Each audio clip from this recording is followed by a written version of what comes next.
तू हाँ कर या ना कर, तू है मेरी किरण.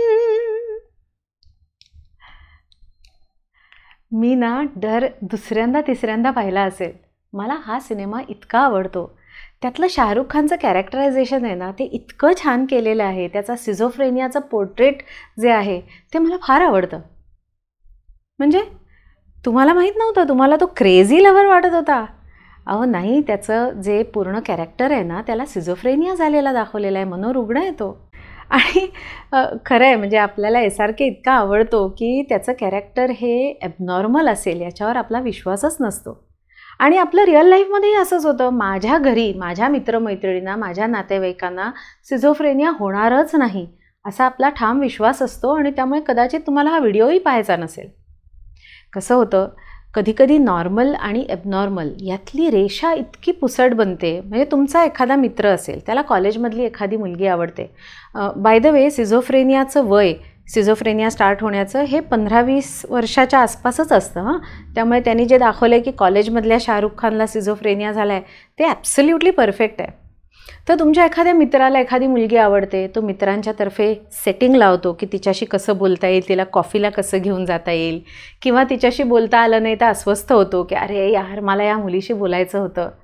आता हे नॉर्मल आहे. पण एखादा मुलगा जर असं म्हणायला लागला की बघ, ती मुलगी माझ्याकडे चोरून बघते, तिला माझ्याशी कम्युनिकेट करायचं आहे, तिला माझ्याकडनं मदत हवी आहे, तिच्या घरचे नक्की तिला त्रास देत आहेत, ती ना मुलगी माझीच आहे, ती माझ्यासाठीच बनलेली आहे, आम्ही सोलमेट्स आहोत, माझं तिच्याशी लग्न झालंच पाहिजे, तिच्या मागे लागणं, तिला स्टॉक करणं. आता या 2 उदाहरणातली जी रेषा आहे ती इतकी पुसट आहे ना की आपल्याला हे ॲबनॉर्मल बिहेवियर आहे हे लक्षात यायलाच वेळ लागतो.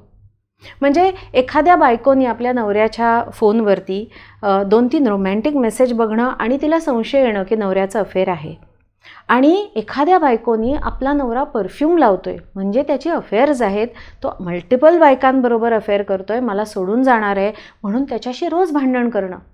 हे 2 गोष्टी इतक्या जवळच्या आहेत ना की आपल्याला सुरुवातीला लक्षातच येत नाही की हे मानसिक आजाराचं लक्षण आहे.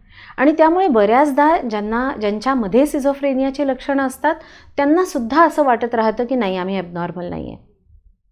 आता सिझोफ्रेनियाच्या लक्षणांमध्ये एक गोष्ट अशी असते की हे लोक रिॲलिटीच्या टचमध्ये नसतात. त्यामुळे ज्यांना अशी टोकाची सिम्पटम आहेत ना, म्हणजे एखादा माणूस तुम्हाला सांगायला लागला की माझ्या घरी कॅमेरे लावलेत, एलियन्स माझ्यावर लक्ष ठेवत आहेत, किंवा मी देवाचा दूत आहे आणि त्यांनी मला जगात शांतता पसरवण्यासाठी पाठवलेलं आहे, असं काहीतरी माणूस म्हणायला लागला तर आपल्याला लगेच लक्षात येतं की हा माणूस ॲबनॉर्मल आहे. पण ज्यांची सिम्पटम अशी नॉर्मल ॲबनॉर्मलिटीच्या टोकावर असतात तर त्यांची सिम्पटम लक्षातही यायला वेळ लागतो. ऑफकोर्स या एका सिम्पटमवरनं कोणी सिझोफ्रेनिया डायग्नोज करत नाही. Schizophrenia is a symptom complex. त्याच्यामध्ये हॅल्युसिनेशन्स म्हणजे भास होणं, आवाज ऐकू येणं, टोकाच्या इमोशन्स, रिॲलिटीशी भान नसणं, मग हे लोक हळूहळू स्वतःमध्ये विड्रॉ होतात, काम करायचं बंद करतात, सोशली इंटरॅक्शन्स करायचं बंद करतात, असं खूप त्यांचं आयुष्य डिटिरिओरेट होत राहतं. आणि म्हणूनच आपल्यासारख्या लोकांना ही सिम्पटम स्पॉट करणं फार गरजेचं आहे. यांना तुम्हाला असं वाटलं की एखाद्या माणसामध्ये टोकाच्या इमोशन्स आहेत, तो रिॲलिटीशी कनेक्टेड नाही वाटत आहे, जरा ॲबनॉर्मल वाटतं आहे, तर त्याला उद्युक्त करणं, त्याला मोटिवेट करणं की नाही तू प्रोफेशनल हेल्प घे, हे फार गरजेचं आहे. सिझोफ्रेनियावरती छान औषधं आहेत. अहो, एक होमिओपॅथ म्हणून तर मी तुम्हाला सांगू इच्छिते की सिझोफ्रेनियाच्या अर्ली स्टेजेसमध्ये डायग्नोसिस होऊन औषधं झाली तर सिझोफ्रेनिया ऑलमोस्ट कंप्लीट रेमिशन होऊ शकतं. होमिओपॅथीमध्ये तर औषधांना साईड इफेक्ट्स पण नसतात.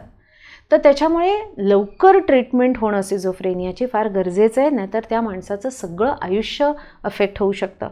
तर नक्की लक्षात घ्या की क्रेझी लवर का सिझोफ्रेनिक हे आपल्याला नाही ठरवता येत, हे प्रोफेशनलच लोकांनी ठरवलं पाहिजे. तर असा संशय येत असला तर हा व्हिडिओ शेअर करा, या माणसांना अवेअर करा, सो दॅट आपण जास्तीत जास्त मेंटल हेल्थचा प्रचार करूया.